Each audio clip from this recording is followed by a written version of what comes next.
Шахмат боюнча сиз айтып жатасыз 2021 жылы алгандар мыйзамсыз деп тазаланат деп. Хандын сөзү Кыргызда эч качан эки жолу чыккан эмес. Хандын сөзү ордунда турган. Мыйзамдуу түрдө Анарбактан 24 гектар амнистияга өтүп, өзүңүз айткандай Аламединский райондон Октябрьскийге өтүп, кызыл китептерибизди колубузга алып турабыз. Анан мыйзамсыз дегендиктен эми айта кетүүчүм, мына угуп туруңуз. Менин бир убакта, бир саатта, бир мүнөттө балам 2 участка калган.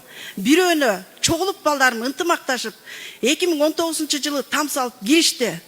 Андан кийинкиси там салып киргичекти 2021 жылдагы президенттин жарлыгына илинип, мыйзамга башыбыз тийип, мыйзамды сыйлап туруп калдык. Ошону менен комиссиянын чечимин күттүк. Мына бүгүнкү күнү комиссия 15 майдагы 344 токтомду токуп туруп, элдин жонунан тердиги жок токтомду токуп, кайра комиссияга өткөрүп берип атасыздар. Президенттин айтылган сөзү амнистияга илингени кандай болот? Менин алган жерим, менин алып турсаңыз, менин алган жерим мыйзамдуу, наркы кошунамдыкы мыйзамдуу, ортодогу кошунамдыкы мыйзамсыз, а жерге арпайдайсызбы? Мына биринчиден мына баарыбыз залда отурабыз. Бирде бири-бирибизди угуп, тыңшап турат болуш керекпиз. Анан ушу сөздү баштаганда эле ушу бурмалагандан алыс болсок. Мен 21 жылдан кийинки курулган үйлөрдү эртең барып бузабыз деген сөз айткан жокмун.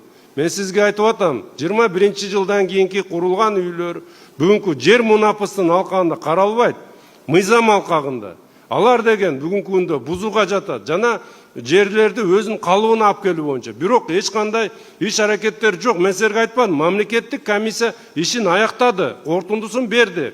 Жыйынтыгы чыккандан баарына жарыя кылабыз да, кийинки кадамдарды аныктайбыз.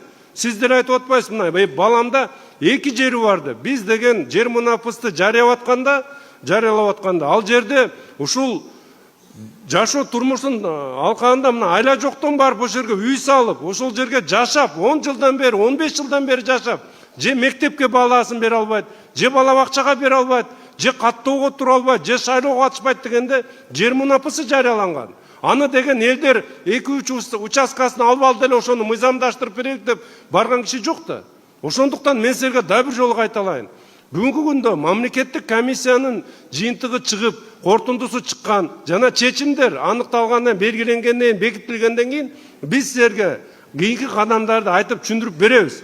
Жана силердин жана Анарбакты генпланга башка өңдө түшүп калганы бул деген бүгүнкү күндө чыр чатак маселелер бар деп туруп аныктап берип атабыз. Ошолордун баары бир тараптуу чечилгенден кийин анан кийин кандай кылабыз ошонун баары аныкталат.